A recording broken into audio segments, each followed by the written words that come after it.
السلام علیکم، میں ہوں میر طارق اور آپ دیکھ رہے ہیں نیوز الرٹ۔ آج بات کریں گے تحریک انصاف کی لاہور میں نکالی جانے والی ریلی کی۔ ریلی کے ساتھ کیا ہوا، پولیس کی جانب سے، انتظامیہ کی جانب سے دفعہ 144 نافذ کی گئی۔ لاہور کا کنال روڈ زمان پارک آج میدان جنگ بنا رہا۔ سارا دن پولیس کی جانب سے شیل فائر کیے گئے۔ اس کے علاوہ تحریک انصاف کے کارکنوں کی جانب سے بھی جوابی پتھراؤ کیا گیا۔ کچھ کارکن زخمی بھی ہوئے۔ تحریک انصاف کی جانب سے یہ دعویٰ کیا جا رہا ہے کہ ان کا ایک کارکن پولیس کی لاٹھی چارج سے جاں بحق بھی ہوا ہے۔ گزشتہ روز تحریک انصاف کی جانب سے لاہور میں عدلیہ بچاؤ ریلی نکالنے کا اعلان کیا گیا۔ آج صبح جب تحریک انصاف کے کارکن زمان پارک کے باہر جمع ہوئے تو پولیس کی جانب سے یا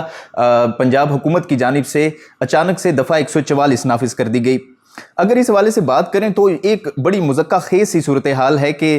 پنجاب حکومت کی جانب سے اچانک ایک دفعہ 144 نافذ کی گئی، اور اس حوالے سے پنجاب حکومت کا یہ جو موقف ہے وہ بڑا مضحکہ خیز ہے۔ اس حوالے سے کہ موقف جو پیش کیا گیا دفعہ 144 نافذ کرنے کا، اس میں یہ بتایا گیا کہ ریلی یا جلسے جلوس نکالنے سے لاہور کی جو انتظامیہ ہے اس کو مشکلات کا سامنا آتا ہے، اور اس کے علاوہ لاہور کی جو خوبصورتی ہے وہ متاثر ہوتی ہے، گرین بیلٹس متاثر ہوتے ہیں۔ اور اس طرح آج پنجاب حکومت کی جانب سے آئندہ 7 روز تک کے لیے دفعہ 144 نافذ کی گئی ہے، جس سے کسی قسم کا جلسہ جلوس یا ریلی نکالنے پر پابندی عائد کی جا چکی ہے۔ تحریک انصاف کے جلسے یا ریلی کو روکنے کے لیے آج پولیس کی جانب سے صبح سویرے کنال روڈ کو دونوں اطراف سے بند کر دیا، یعنی کہ زمان پارک جو کنال روڈ پر واقع ہے اس کو دونوں اطراف سے کنٹینر لگا کر بند کر دیا گیا۔ اس کے علاوہ پولیس کے چاقو چوبند دستے اور اس کے ساتھ واٹر کینن بھی پہنچائی گئی کنال روڈ کے اوپر۔ جب تحریک انصاف کے کارکن کنال روڈ پر پہنچے تو ایسی فوٹیجز سامنے آئیں سوشل میڈیا کے اوپر، جس میں دیکھا جا سکتا ہے کہ تحریک انصاف کے کارکنوں کو کس طرح بدترین تشدد کا نشانہ بنایا گیا پولیس کی جانب سے۔ تحریک انصاف کے کارکنوں پر لاٹھیاں برسائی گئیں۔ اس کے علاوہ جن لوگوں پر تشدد ہوا ان میں تحریک انصاف کا یہ موقف ہے کہ عورتیں اور بچے بھی شامل ہیں۔ اس کے علاوہ جو فوٹیجز سامنے آئیں اس میں دیکھا گیا کہ پولیس کی جانب سے گاڑیوں کے شیشے توڑے گئے اور لاٹھی چارج کیا گیا تحریک انصاف کے کارکنوں پر بدترین قسم کا، جس سے کافی لوگ زخمی ہوئے، اور کچھ ایسی فوٹیجز بھی سامنے آئیں جس میں لوگوں کو شدید زخمی حالت میں دیکھا گیا، اور پولیس نے اس حوالے سے گرفتاریاں بھی کیں۔ جبکہ تحریک انصاف کا یہ موقف ہے کہ پولیس کی جانب سے ان کے کارکنوں کو گرفتار بھی کیا گیا اور شدید اور بدترین تشدد کا نشانہ بنایا گیا، جس کے بعد تحریک انصاف کو اپنی ریلی یا یہ جلسہ جو ہے وہ ملتوی کرنا پڑا۔ اور تحریک انصاف کا یہ موقف ہے، تحریک انصاف کے رہنماؤں نے یہ موقف دیا ہے کہ فی الحال پولیس کی جانب سے جو بدترین تشدد کیا جا رہا ہے، یا جس طرح حکومت کی جانب سے عمران خان کو نشانہ بنایا جا رہا ہے اسپیسیفکلی، اس کے بعد وہ نہیں چاہتے کہ عوام اور پولیس پھر دوبارہ سے آمنے سامنے ہوں، اور 25 مئی کو دہرایا جائے جس میں تحریک انصاف کے کارکن اور پولیس آمنے سامنے ہوئی تھی اور دونوں طرف سے نقصان ہوا تھا۔ آج تحریک انصاف کی جانب سے اس حوالے سے لاہور ہائی کورٹ میں ایک درخواست بھی دائر کی گئی ہے، جس میں پولیس کی جانب سے یا انتظامیہ کی جانب سے دفعہ 144 کے نفاذ کو چیلنج کیا گیا ہے، اور اس پر ہو سکتا ہے کہ کل کے روز سماعت ہو۔ لیکن اس واقعے کے پس منظر کی بات کی جائے تو حکومت تو یہی چاہتی ہے کہ انتخابات ڈیلے ہوں، لیکن تحریک انصاف کی جانب سے جو انتخابی مہم شروع کی گئی تھی آج اس کا یہی کہا جا سکتا ہے کہ پہلا روز تھا، اور عمران خان کو یا تحریک انصاف کو یہ جلسہ یا جلوس کرنے کی اجازت نہیں دی گئی پنجاب حکومت کی جانب سے۔ اگر انتخابات کی بات کی جائے تو آج الیکشن کمیشن کی جانب سے اعلان کیا گیا ہے اور شیڈول جاری کیا گیا ہے پنجاب میں عام انتخابات کا، لیکن دوسری جانب حکومت یا پی ڈی ایم جو ہے وہ ہمیشہ سے ڈیلے ٹیکٹکس استعمال کر رہی ہے تاکہ الیکشن جو ہیں وہ وقت پر نہ ہو،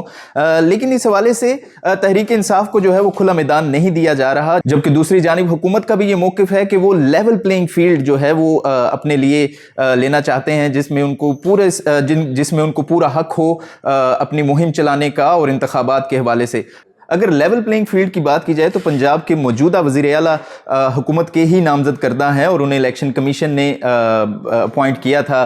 وزیر اعلیٰ۔ اور اگر لیول پلینگ فیلڈ کی بات کی جائے یہاں پر تو دونوں صوبوں کے گورنر بھی موجودہ حکومت کے ہیں، اس کے علاوہ نیب کے سربراہ جو ہیں وہ بھی حکومت کی مرضی کے ہی ہیں۔ تو یہاں پر دیکھنے کی بات یہ ہے کہ کس قسم کی لیول پلینگ فیلڈ جو ہے وہ حکومت چاہتی ہے الیکشن کے لیے۔ اس کے علاوہ آج مریم نواز نے سابق ISI کے سربراہ جنرل فیض حمید کے بارے میں بھی بیان دیا اور ان کا کہنا تھا کہ جنرل فیض حمید کا کورٹ مارشل ہونا چاہیے، اور انہوں نے یہ الزام عائد کیا کہ جنرل فیض حمید وہ شخص ہیں جنہوں نے تحریک انصاف کے 4 سالہ حکومت میں عمران خان کا ساتھ دیا اور عمران خان کے لیے انہوں نے سہولت کاری کی، جبکہ مسلم لیگ نون کے گزشتہ دور میں وہ 2 سالوں کے درمیان نواز شریف کی حکومت گرانے میں انہوں نے ایک اہم کردار ادا کیا، جس پر ان کے خلاف انکوائری کی جانی چاہیے اور ان کا کورٹ مارشل ہونا چاہیے۔ اس کے علاوہ جنرل فیض حمید کا بھی موقف سامنے آیا اور معروف صحافی کامران خان نے ان کا موقف سامنے پیش کیا اور ان کا کہنا تھا کہ جنرل فیض حمید نے مجھے میسج کر کے اس حوالے سے اپنا موقف دینے کے لیے کہا ہے، اور انہوں نے یہی کہا کہ کوئی بھی جو جنرل ہے یا کوئی بھی میجر جنرل ہے وہ اکیلے فیصلہ نہیں کر سکتا کسی قسم کا بھی، اور انہوں نے اس بات کی یا مریم نواز کے اس الزام کی تردید بھی کی، اور ان کا کہنا تھا کہ فوج میں فیصلے کے تمام تر اختیارات جو ہیں آرمی چیف کے ہوتے ہیں۔ اس کے علاوہ جو بھی فیصلے ہوئے نواز شریف کے دور میں یا عمران خان کے دور میں وہ عدلیہ نے کیے، اس میں ان کا کسی قسم کا کردار شامل نہیں تھا۔ اس کے علاوہ مریم نواز نے آج پھر سابق چیف جسٹس ثاقب نثار کو تنقید کا نشانہ بنایا اور ان کا یہی کہنا تھا کہ سب سے بڑے گناہ گار جو عمران خان کے دور میں یا ان کی حکومت گرانے میں جس کا کردار شامل تھا وہ ثاقب نثار ہیں۔ آج تک کے لیے اتنا ہی، دیکھتے رہیے گا نیوز الرٹ۔